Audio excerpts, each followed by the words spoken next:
Salut tout le monde, bienvenue sur la Grande Régalade. Alors ce matin, on va à la rencontre de Yvan Fleurier dans sa brasserie BDO à Gujan-Mestras et on va essayer de faire une recette spéciale, bière à la tarte tatin. C'est parti!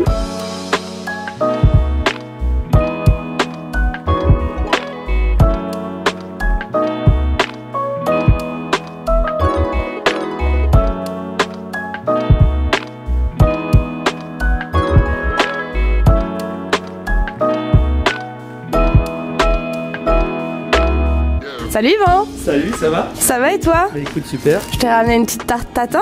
Je suis trop contente et c'est hyper beau. Hein. Tu vois, ta brasserie est trop belle. Quand on arrive, on a envie de venir dedans et tout, c'est cool. Est-ce qu'elle va te plaire? Parce que... Tu l'as bien renversée, j'espère. Ouais, ça va. Voilà, alors je l'ai fini de la cuire ce matin, tu vois, donc j'étais vraiment... j'ai cuit les pommes hier et j'ai fait la pâte ce matin. C'est top. Et je t'ai écouté, sans beurre. On va peut-être la manger avant de faire la vierge. C'est vrai que ça sent bon, hein. Tu vas me montrer un peu ta brasserie et m'expliquer comment on fait de la bière d'abord. Bah ouais. Trop bien. On va boire un petit café avant. Ah ouais, je suis d'accord. Bon, et ben Yvan, alors je vais te demander de te présenter un petit peu quand même pour ma commu, pour qu'ils sachent un peu qui tu es. Moi en fait je suis Yvan Fleurier. Avec mon épouse on était restaurateur, on est restaurateur dans l'âme mais on était restaurateur depuis 20 ans. Et dans les années passantes on a été restaurateur à Arcachon principalement. Et les dernières années j'ai commencé à faire ma bière pour le restaurant. L'hiver on était fermé, je produisais la bière pour le restaurant. Ouais, trop bien. Et tout. Elle a bien plu. Ouais. Et on a vendu notre restaurant et voilà. Et on a fait la brasserie BDO. Ils ont vendu la brasserie et ils ont racheté une brasserie. On a vendu un bistrot, on est bistrotier, moi je suis bistrotier dans l'âme. Et du coup on a monté cette brasserie pour vendre en plus grande quantité les bières que j'avais créées dans le restaurant. Trop bien. Du coup une bière qui était très axée sur la gastronomie parce qu'en fait chaque recette que j'ai faite sont des recettes classiques mais qui correspondaient à une dégustation d'un mets à chaque fois et voilà. Et même génial. des pâtisseries, celle-ci va bien avec les gâteaux au chocolat. Ah bah voilà, très bien.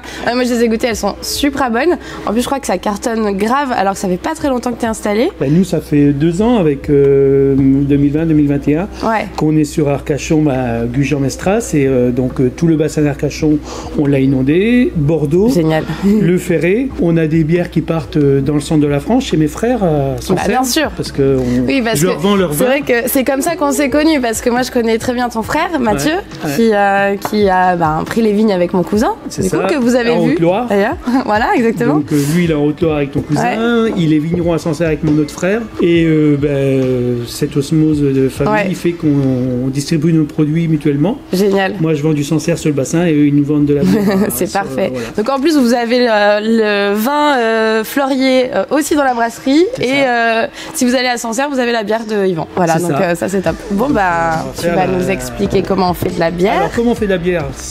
On va voir ça là-bas, non? Ouais, on ira. Directement? On y va? Allez. En fait la bière c'est de l'eau, de l'orge, du blé, de l'avoine, du seigle, tout ce que tu veux. Mais des maltes d'orge principalement. Du malt de blé, moi j'utilise, et des flocons d'avoine aussi. L'orge telle que tu la vois là, ou l'orge Pilsen Pale Ale de cette couleur. Et l'orge Black, donc. C'est deux variétés différentes. C'est les mêmes orges, sauf qu'elles sont torréfiées plus fortes pour la Black. Ça va nous donner quoi cette orge? Ça va nous donner la couleur de la bière. C'est logique, hein, tu vois. Et dedans il y a de l'amidon. Et dans le process que je vais vous expliquer après, le midon se transforme en sucre. Et selon la quantité que tu mets, ça te donne une quantité de sucre qui va te donner un degré d'alcool. D'accord, ok. C'est la base de la fabrication de la bière. Quand tu dis le malt d'orge, c'est quoi qui fait que c'est du malt? Alors le malt d'orge, en fait, c'est de l'orge qui est récoltée par le paysan, par mes frères par exemple. Voilà. Et ensuite, cette orge, elle est triée, nettoyée, séchée pour... parce que quand elle récolte, elle est sec. Et là, on emmène cette orge dans une malterie. D'accord. Ils prennent l'orge, pour celle de La Rochelle, c'est des bains de 10 tonnes. En 10 tonnes d'orge, on le met dans un bain à une température précise. Alors, je ne saurais te dire parce que c'est pas la partie. Oui, c'est pas ton métier, pendant quelques heures, elle est trempée. Donc, on retrempe l'orge. Et le retrempage fait qu'elle regerme. D'accord, ok. Légèrement. Et la regermination développe l'amidon à l'intérieur. Ah, ok. Et là, ils arrêtent et ils sèchent. Ok, donc, d'accord. ils sèchent soit comme ça, et là c'est un séchage. Voilà. Et ensuite, il torréfie jusqu'à 1200 EBC. Donc une orge bien noire que tu vas pouvoir goûter, ça sent le cacao. Je peux goûter comme ça? C'est trop bon, ça trop sent bien. le cacao, le café, c'est hyper bon. Et donc le séchage fait que la germination est arrêtée, l'amidon est développé, et ensuite on va pouvoir l'utiliser en brasserie ou en whisky, parce qu'ils utilisent aussi des orges maltées pour faire du whisky. Et là, on peut utiliser l'amidon pour le transformer en sucre et en faire de la bière. Ouais, ce qui nous intéresse, donc, c'est le sucre, en fait. Le sucre et la couleur. Ouais, ok. Parce que t'as vu, dans ma gamme de bière, t'as blonde, blanche, ambrée, IPA, stout, c'est mon refroidisseur. T'inquiète.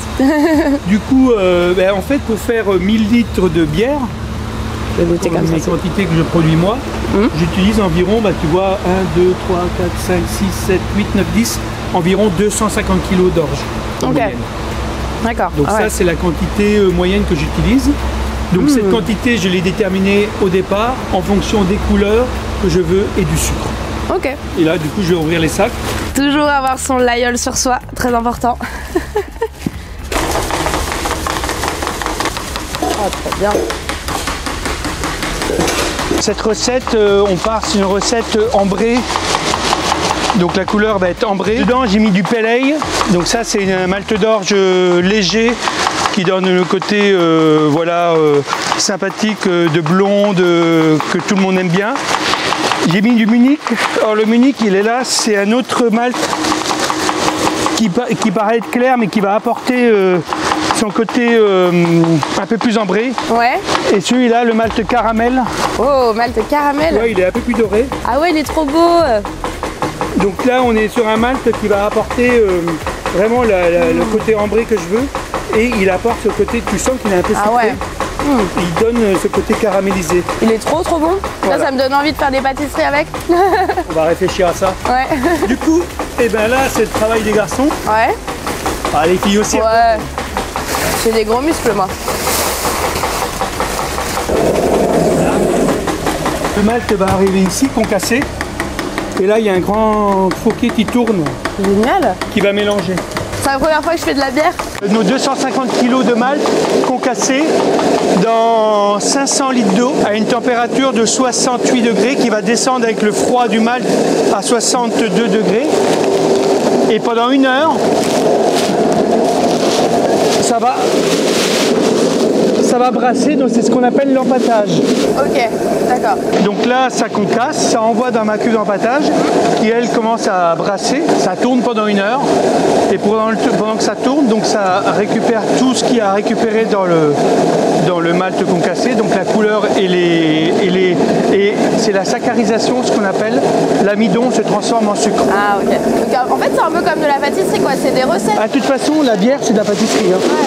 C'est-à-dire que tout à l'heure je te disais si j'oublie un sac, il va me manquer 0,5 degré d'alcool. Ouais, ok, ouais. C'est pour ça que je recompte le sac même si c'est bête. Ouais. Mais... non mais t'as raison. J'imagine que suivant les bières de toute façon tu changes ta recette, donc il faut quand même que tu... Alors ouais, aujourd'hui j'ai 7 recettes et donc les 7 recettes je les ai faites à la base sur ce que je voulais et j'ai remonté jusqu'au malt, donc la quantité de malt à mettre. Donc c'est le mélange des maltes qui fait... L'empâtage ça dure 1 heure. Ouais. Et au bout d'1 heure, on va passer à l'ébullition. Ça, on verra ça tout à l'heure. Oui. Tu veux en mettre un ? Allez. Je vais tenter... Tu mets bien au milieu et tu colles le sac dessus. C'est haut ? Attends. Hop là. Voilà. Et tu soulèves tranquillement pour pas que ça déborde. Ça déborde quand même, ouais. Ah ouais, il y a la technique de ouf en fait. Faut y aller tranquille quoi.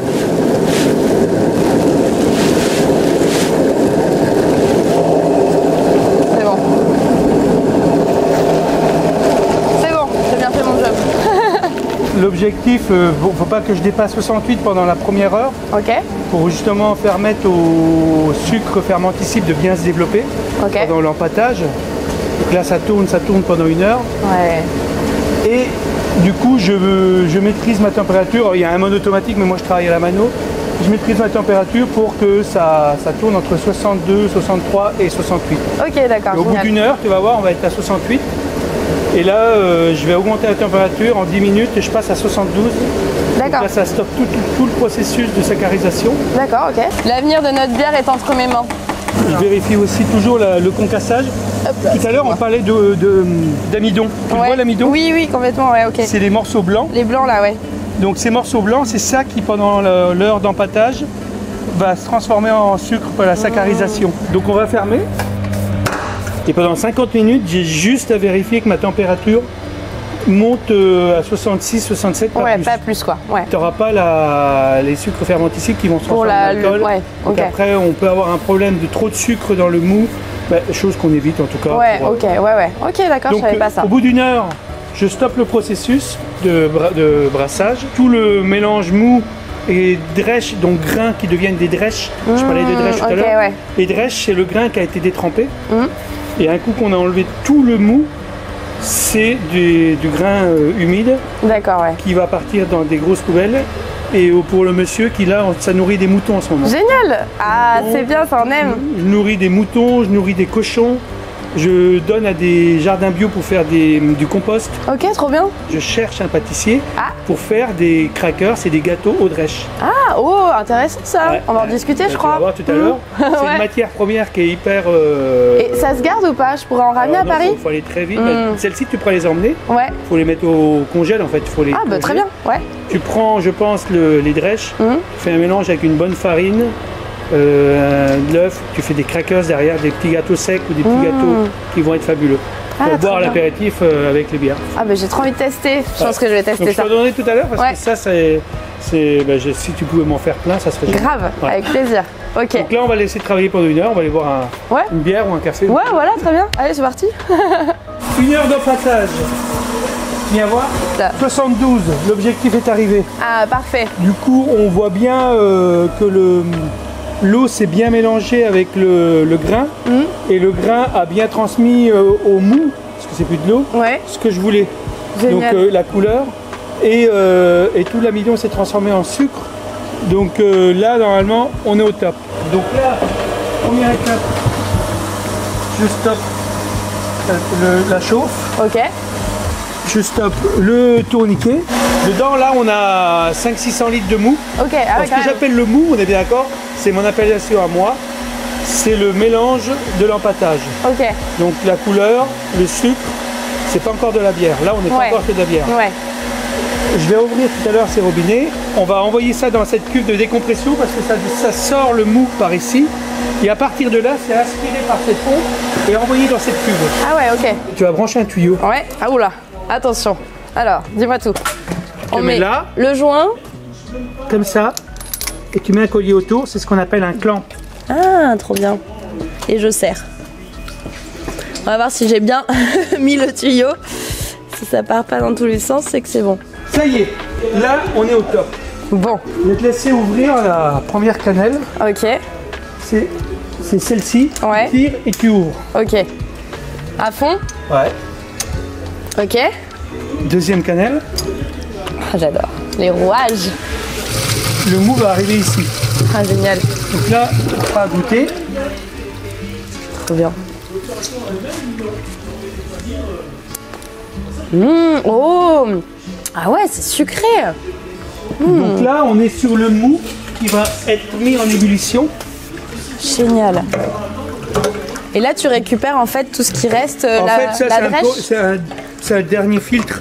Ok. Parce que ça a déjà filtré un peu ici. Ouais, en bas, il y a une grosse plaque filtrante en dessous. Ok. En gros, le mou descend, traverse les drèches. Ouais. Les drèches, je t'ai dit tout à l'heure, c'est les maltes qui sont trempées. Que je récupérerai. Que tu récupéreras pour faire du gâteau. Trop bien.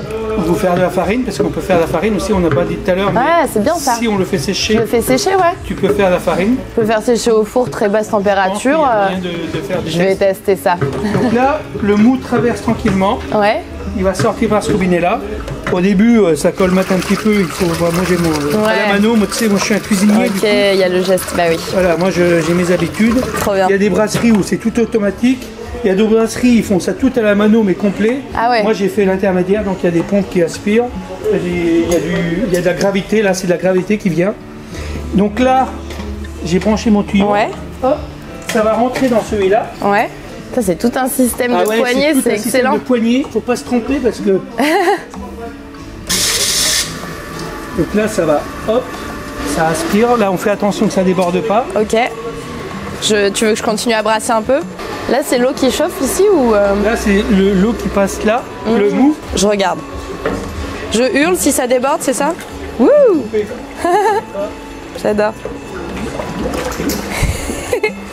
Il y a le mou qui me parle. Ouais, c'est vraiment, c'est génial hein, la bière quand même, c'est passionnant. Hein. On sent qu'il y a un petit côté pâtissier quand même. Ça c'est chouette. Là il y a un petit peu d'eau qui arrive au départ. Génial. Et ce mou là, je vais le renvoyer par-dessus. Ouais. Et c'est ce qu'on appelle la recirculation. Ok. C'est-à-dire que le mou que j'ai pris en dessous, ouais, qui est assez opaque, va être renvoyé par-dessus. Et il va être refiltré une autre fois à travers les drèches. Ok, trop bien. Et du coup, je vais vraiment optimiser l'utilisation de ce qu'il y a dans mes drèches pour que ça arrive bien dans la bière. Ok, d'accord. Donc ça aura plus de saveur de faire ça en fait. Ah oui, ça apporte de la saveur, de la couleur. Donc la cuve d'ébullition, l'objectif c'est aseptiser le produit. Ouais. Comme on fait avec la confiture et tous ces produits-là. Comme en pâtisserie, on fait bouillir. Et dans cette étape, on va amériser la bière. Donc l'amertume, on l'a fait avec le houblon. On va découvrir comment on fait mes houblons. Et aromatiser aussi avec du houblon. Donc l'amertume, on l'amène en début d'ébullition. On ferme, on fait 1 heure d'ébullition. Et en fin d'ébullition, on apporte tout ce qui est arôme. Donc par les houblons principalement. Ouais. Et là aujourd'hui, ça va être par la tarte tatin. Oui. Et la cannelle que j'ai commandée la dernière minute chez Saravan. Qui on va rajouter, parce que j'avais envie de mettre autre chose. Et j'ai quelques petites écorces d'orange. J'ai quelques petites écorces d'orange aussi qu'on va mettre. Des écorces d'orange, trop bien. Là, il y a transfert, on a une petite demi-heure. Ouais. Donc on va faire le test à l'iode tout à l'heure. Donc le test à l'iode, en fait, c'est je vais prendre quelques gouttes du mou que je vais dans une petite soucoupe. Je mets une goutte de d'iode, c'est une suce d'iode. Ouais. Et en fait, en fonction de la couleur que ça va me donner, ça va me dire que dedans il n'y a plus de sucre non fermentescible, que mon opération d'empâtage s'est bien passée. D'accord, ok. Voilà, donc on va faire ça tout à l'heure. Ok. Tu me prends un échantillon du produit du mou. Ok, là-dedans? Ouais. Un peu plus? Ah, vas-y, pas ta radine. Donc là c'est le mou de bière. Ouais. Ensuite, ça c'est l'iode. Ouais. Prends une petite goutte. Là c'est vraiment une petite goutte. Ouais. Voilà. Vraiment juste pour avoir une goutte. C'est un peu plus. C'est trop beau. Donc c'est joli et c'est pas violet. C'est en fait ça garde sa couleur d'origine. Si c'était violet, ça veut dire que la saccharisation est mal faite. Ah d'accord. Là on est au top. Ah bon, J'ai jamais de doute, mais je m'amuse à faire ça à chaque fois. Magnifique. J'ai l'impression d'être un. On est au top. Moi j'adore. C'est clair. On fait de la chimie, mais on l'a bien dit, hein, la pâtisserie c'est de la chimie. Je vais démarrer ma chauffe là, je vais fermer, et là je vais renvoyer de l'eau par-dessus pour commencer à rincer les drèches que tu commences à voir. D'accord, ok, génial. Donc tu vas goûter régulièrement. Ah là c'est top. Oh ouais. Ce côté caramel avec le malt caramel. C'est incroyable. Ah mais il faut vraiment que je fasse un truc avec l'orge parce que c'est délicieux. En gros le houblon quand on le récolte c'est une petite fleur comme ça qui est verte. Mais c'est trop mignon. Qui sent, alors là il a séché ça sent plus rien. Mais ça c'est le houblon récolté. Donc il le récolte, on le met dans la machine, ça enlève les fleurs comme ça. Ouais. On prend les fleurs, il les met dans des sacs sous vide pour pas que ça prenne l'air, parce que si ça prend l'air, on perd toutes les saveurs et toutes les amérisants. Excellent. Ensuite, au bout de quelques semaines, il les pelletise. C'est comme les petits pellets qu'on utilise dans les chauffe-eau, dans les petites... Ah, pour faire des petites paillettes en fait, c'est ça? Voilà. Et là, ça fait des pelets de houblon. Ah, ok. Et sans. Ah ouais, là c'est très... Ah ouais, là on a vraiment l'odeur de la bière.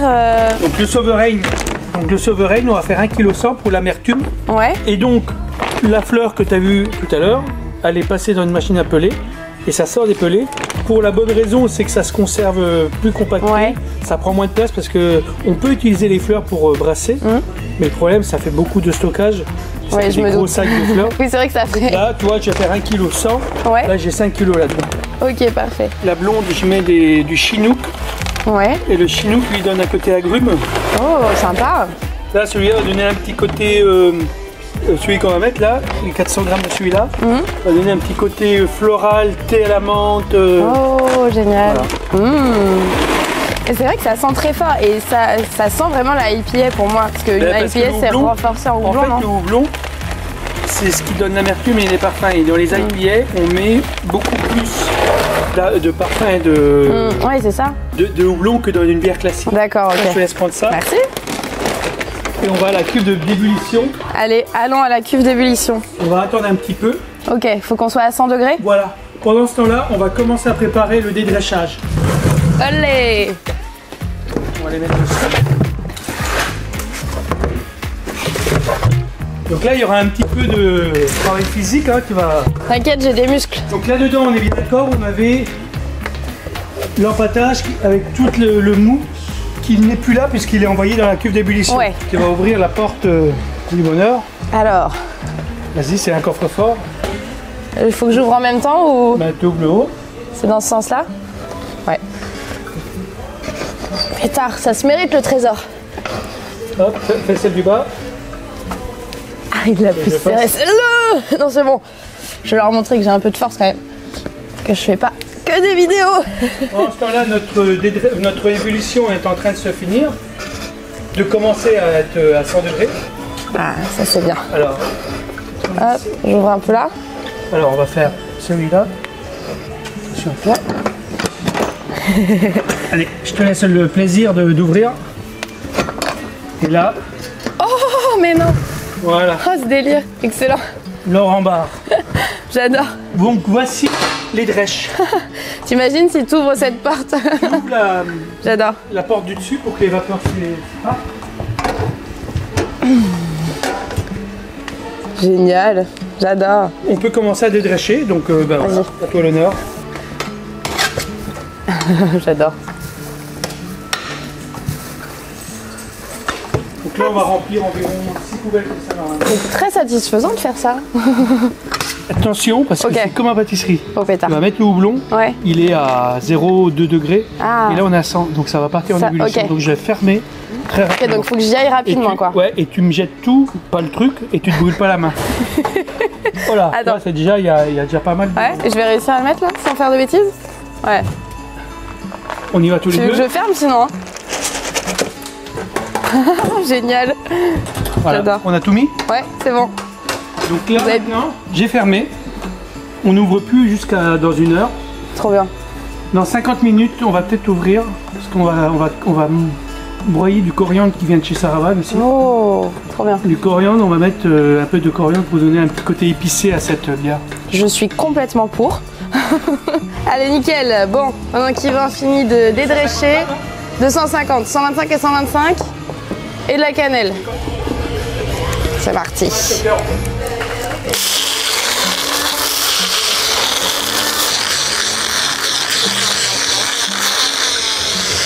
Moi, je vais venir travailler là, hein.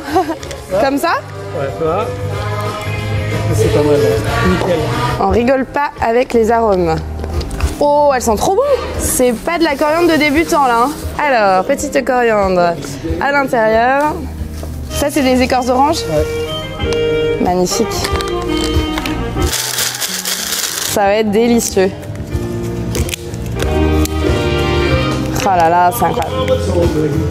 Donc là, on va couper la chauffe. Ok. On va laisser quelques minutes s'arrêter. Pendant ce temps-là, je continue à nettoyer parce qu'en fait, on est à 100 degrés. Là, on va mettre le coriandre histoire de lui donner le côté piquant. Ouais. On va faire le whirlpool. Et en fin de whirlpool, on va mettre les houblons pour aromatiser. Les deuxièmes parties de houblon, ouais. Voilà, la partie de houblon qu'il faut que tu pèses d'ailleurs. Ouais. Et le principe de brassage, c'est que là, on va être à 100 degrés dans cette cuve-là. Après le whirlpool, donc qui a permis... Le whirlpool, en fait, c'est un système qui prend le mou en dessous. Parce que c'est encore du mou, hein, c'est pas bien. Qui prend le mou en dessous de la cuve, qui remonte là, qui le fait tourner autour de la paroi. En fait, ça remplace... C'est le fouet que tu utilises dans la pâtisserie pour tourner. Okay. Alors, tourner énergiquement parce qu'il faut que ça tourne. Et quand tu tournes, tu sais, ça crée un tourbillon qui fait un creux au milieu. D'accord. C'est ce qu'on appelle le whirlpool en brasserie. Et ce tourbillon permet de prendre toutes les impuretés qui tournent dedans et qui se déposent au fond de la cuve dans un petit cône. Ouais, ok. Et après, ça nous permet de filtrer, de soutirer le mou pour l'envoyer dans dans la cuve de fermentation sans prendre toutes les impuretés. Alors il n'y a pas beaucoup d'impuretés, mais le houblon, c'est des impuretés. Le coriandre surtout, faut éviter d'en avoir. Donc là, on avait parlé tout à l'heure de l'aromatisation. C'est le moment où on va aromatiser. Qui dit aromate, on a le houblon qui apporte le parfum. Et le coriandre là, qui va apporter le côté épicé à notre bière. Voilà. Merveilleux. Ouh, ça sent bon. Hein. Donc là, la coriandre, elle est folle. Là, la coriandre, elle est folle, ouais. Ah ouais. Je vais faire un dernier whirlpool, histoire que ça se remélange. Ouais. Et ensuite, on fera la jonction de la tartatin en fin de transfert. Ok, trop bien. Alors, c'est le grand moment? C'est le grand moment, ouais. Alors, dis-moi tout. On a notre mou fin d'ébullition. Là, on va infuser notre mou avec les écorces d'orange, le cannelle. Ouais. Donc, j'ai envie de le mettre d'abord. Ouais, vas-y. Je verse dans le panier. On fait un petit lit de cannelle et d'orange pour la tarte tatin. Et donc, elle va aller au fond. Ça, je fais un numéro d'équilibriste en même temps. Je te fais. Hop, c'est bon. Alors, la tarte tatin de Muriel. Ouais. Tu t'approches bien solidement avec ton assiette. Je vais prendre la moitié. Et je vais la faire glisser. Génial. On va pas couper de ce côté-ci, t'inquiète pas. Voilà, on peut mettre les doigts de toute façon. Ouais. Ça repart en cuisson. Exactement, ça repart en ébullition. Magnifique. Voilà. Et une tatin renversée. Donc on la voit bien la tarte. Hop. Et voilà. Ah si, ça commence à sentir là. Je tiens le tuyau. C'est bon? Ouais, ça coule. Quand ça change de couleur, tu me dis. Là, ça a changé de couleur. Wouhou. Trop bien. Là, j'ai à peu près 5 cm, ouais. Trop bien. Donc là, on ajoute les levures, c'est ça? Donc on aère bien les levures pour qu'elles s'activent. Tu essayes de faire couler dessus. Tu ne laisses pas le tuyau dedans. Ok. Tout de suite, on ferme à l'air extérieur. Génial. Donc là, évidemment, on a désinfecté les 2 cuves. Stop. On désinfecte les couvercles. Ben voilà. Ça y est, c'est fini? Là, il y a 3 semaines de fermentation. Ouais. Donc avec les levures qui vont manger le sucre dans une température de 23 degrés. Et au bout de 3 semaines, je vais refroidir le produit qui va être de la bière parce que là, il y aura vraiment de la bière. Je vais refroidir le produit, il va s'éclaircir naturellement par le refroidissement. Ouais. Et après ça, mise en bouteille, je rajoute un petit peu de sucre, on fait un resucrage en bouteille. Ok. Et après, on aura notre bière en bouteille et je vous les enverrai. Et on pourra la goûter. Et du coup, moi, ce que je te propose, si le produit fini nous plaît, bah, c'est qu'on la commercialise chez toi. Ouais. Et peut-être à Bordeaux, chez mon pote pâtissier Guillaume. Ouais. Et puis à Paris aussi. Ah bah ouais, à Paris.